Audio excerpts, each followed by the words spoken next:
성도 여러분 안녕하십니까? 오늘은 천국 네 번째 시간 수성천에 대해서 같이 나누도록 하겠습니다.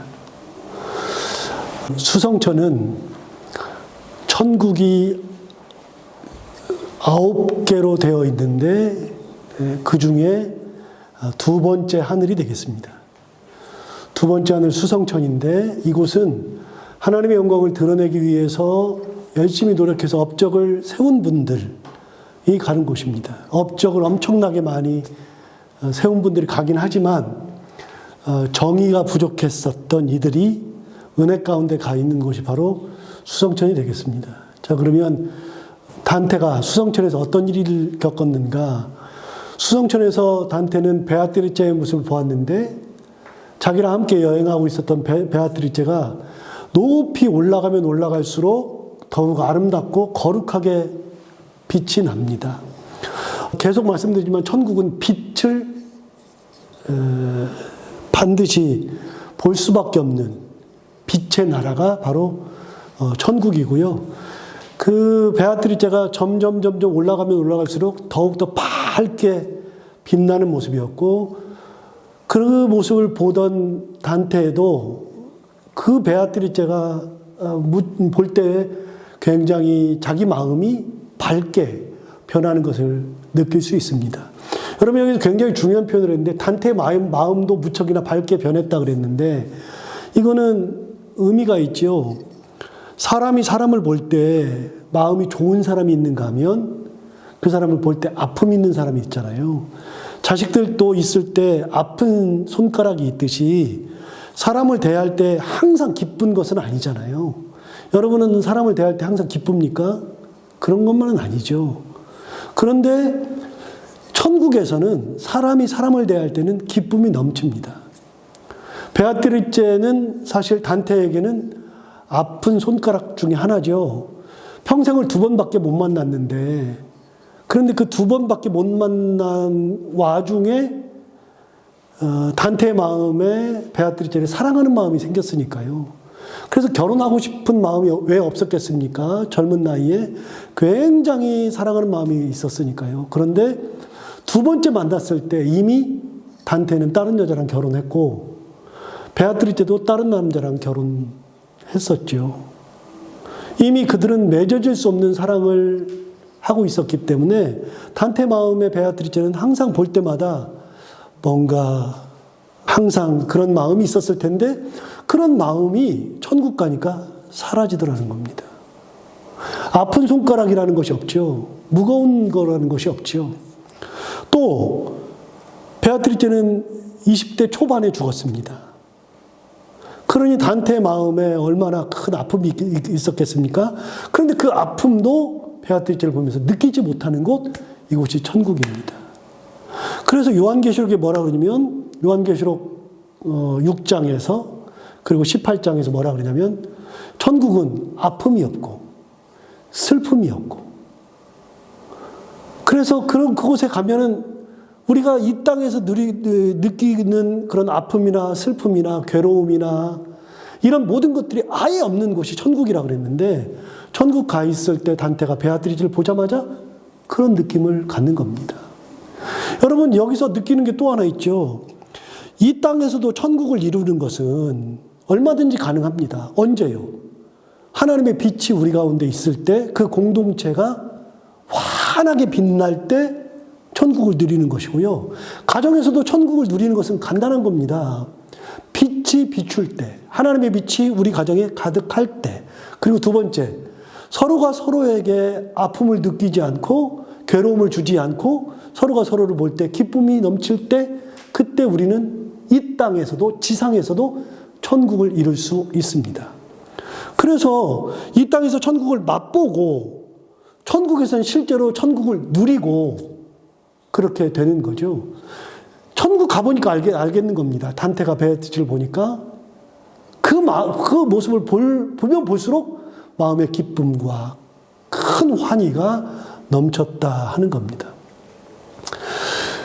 이 수성천에 가보니까 수많은 별이 맑고 투명한 합창소리를 내면서 그들을 향해 다가오고 있는 것을 이제 보게 되었거든요. 수많은 별이 맑고 투명한 합창소리를 내면서 그들을 향해서 다가오고 있었습니다. 여러분, 별들이 막 다가오는 겁니다. 그런데 가만히 보니까 그 별들은 하나같이 눈부신 광채를 내고 있었어요. 그렇죠. 별이 광채를 내겠죠. 그 다음에 환희에 찬 모습, 밝은 모습을 가지고 있었는데 그들이 다 누구냐? 한 사람들의, 환희에 찬 모습을 한 사람들의 모습이었다. 그래서 이 수성천에 있는 사람들은 밝게 빛나는 별과 같은 존재. 그리고 기본적으로 밝고 맑은 존재, 환희, 기쁨이 넘치는 그런 존재들이었다 하는 겁니다. 여러분, 이게 굉장히 중요하죠. 천국은 이런 곳입니다. 세 번째, 그들 중에 한 명인 유스티아누스 황제를 만났어요. 이 수성천에서 만난 아주 유명한 사람이 유스티아누스 황제인데, 좀 있으면 이제 이분에 대해서 이야기하겠습니다만, 그에게서는 두 줄기의 빛이 흘러나옵니다. 유스티아누스의 황제에게서 두 줄기의 빛이 쫙 나오는데, 다른 사람도 이제 별처럼 밝게 빛나고서, 그러기 위해서 이렇게 빛나는 광채가 되어서 환희에 차서 오던 사람들이었는데, 거기서 만난 유스티아누스 황제는 두 줄기의 빛이 나온다는 겁니다. 그 두 줄기의 빛이 뭐냐? 가만히 보니까 단테는 이렇게 해석했습니다. 황제의 직위에서 나오는 빛과 법전의 편찬을 하면서 그것으로 인한 공로에 의한 빛이었다. 그래서 황제니까 빛이 나겠죠. 그리고 법전을 만들었으니까 또 빛이 났다. 이런 식으로 얘기를 합니다. 도대체 법전이 뭔데요? 여러분, 일단 유스티아누스 황제를 보면, 자, 이 유스티아누스 황제는 동로마의 황제였습니다.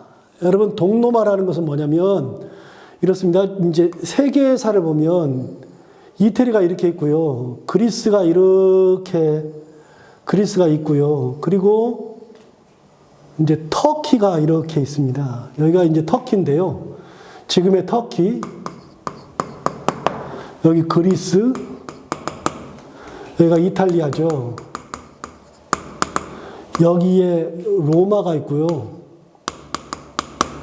자, 원래 로마 제국은 이 로마를 중심으로 발달한 나라가 로마였습니다. 그런데 이 로마가 약 800년, 900년을 이어오는 사이에 굉장히 나라가 커졌죠. 커지다 보니까 어떤 일이 벌어지냐? 로마를 대적할 나라가 아예 없는 겁니다. 그러다 보니까 이 로마는 여러 가지의 부작용이 나기 시작했는데 그 중에 하나가 뭐냐면 로마가 타락하는 겁니다. 타락했는데 어떤 황제도 타락하는 거에 대해서 말하지 않습니다. 그래서 이제 타락은 여러 가지가 있는데 그건 이제 설명하기가 그렇고요. 어쨌든 타락은 엄청나게 많은데 황제들이 그거에 대해서 이야기하지 않는데 놀랍게도 콘스탄티누스라고 하는 그 유명한 콘스탄티누스 황제가 로마가 타락한 것을 알기 시작했습니다. 그래서 더 이상은 로마가 로마로서 역할을 못한다. 타락한 나라다. 왜 이런 생각을 했냐면 콘스탄티누스 황제가 처음으로 했던 게 뭐냐면 기독교를 공인했습니다. 이 콘스탄티누스 황제 이전까지는 예수를 믿으면 다 죽였습니다. 그런데 콘스탄티누스 황제 때 이르러서 기독교는 믿어도 되는 종교, 당시에 종교가 많이 있는데 그 중에 기독교도 하나의 종교로서 믿을 수 있다는 것을 이야기했습니다. 그게 바로 밀라노 칙령인데요. 이 밀라노 칙령을 내렸던 사람이 밀라노에서 황제의 칙령을 내려서 기독교를 공인해 줬죠. 이때가 AD 313년이었습니다. 313년이 되어서야 기독교를 믿어도 된다. 크리스찬이 되어도 된다. 다른 종교를 믿어도 되지만 기독교도 괜찮다라고 얘기를 해줬습니다. 이 콘스탄티누스가 기독교를 공인한 최초의 황제인데 이 사람은 신앙이 있은 거죠. 신앙으로 로마를 보니까 로마가 더 이상은 나라가 아닙니다. 너무 타락했으니까. 그래서 안 되겠다. 새로운 로마를 만들어야 되겠다. 그래서 로마가 여기에서 이사를 가는 겁니다. 어디로 이사를 가느냐? 여기로 이사를 갑니다. 여기로. 그래서 수도를 로마에서 여기까지 옮기거든요. 이곳이 바로 어디냐? 지금의 이스탄불입니다. 터키의 이스탄불이고요.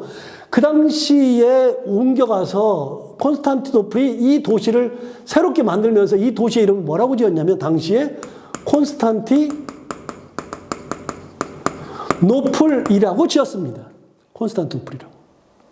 이 원래의 이름은 비잔티움이었습니다.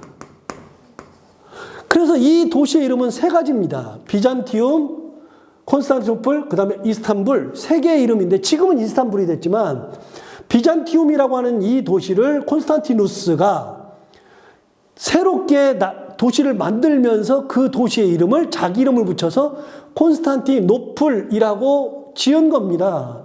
그래서 로마를 황제가 수도를 버리고 새로운 도시를 만들어서 이사를 가게 되면서 이 수도가 바뀌게 되죠. 그래서 그런데 넘어갔는데 이쪽에도 점점 시간이 지나면서 자기들끼리 황제를 세우는 겁니다.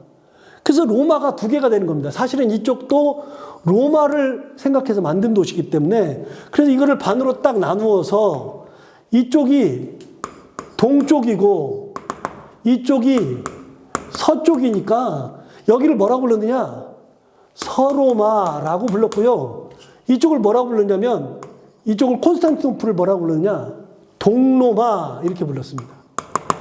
그래서 제국이 어떤 제국으로 만들어지냐면 이쪽은 서로마 제국이 만들어지고 이쪽으로는 동로마 제국이 그때부터 만들어지는 겁니다.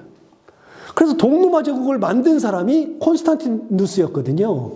콘스탄티누스가 동로마 제국을 만들고 나서 모든 세력이 로마의 세력이 이쪽으로 황제가 이사를 왔기 때문에 모든 힘이 동로마 제국에 다 집중되는 겁니다. 그리고 서로마 제국은 명맥만 유지하다가 400년이 좀 지나면서 망해버려요. 서로마 제국은 사라져요. 그런데 이 동로마 제국은 언제까지 있느냐? 57년인가까지 유지가 됩니다. 그러니까 굉장히 오랫동안 동로마 제국이 유지가 되거든요. 이 동로마 제국의 황제들이 그때부터 있었습니다. 이 중에 동로마 제국의 황제 중에 3명이 가장 유명한데 그 3명이 누구냐? 바로 콘스탄티누스 황제가 가장 유명하고 첫 번째, 두 번째 유명한 황제가 누구냐면 데오도시우스 황제가 유명하고요. 데오도시우스는 AD 392년에 이 양반이 했던 것 중에 가장 중요한 것은 기독교를 국교로 만든 겁니다. 그래서 이제부터는 여기서는 다른 종교는 못 믿는다. 우리나라의 종교는 무조건 기독교밖에 없다. 그래서 기독교를 국교로 만든 사람이 데오도시우스 황제입니다. 굉장히 중요한 인물이고요. 세 번째, 아까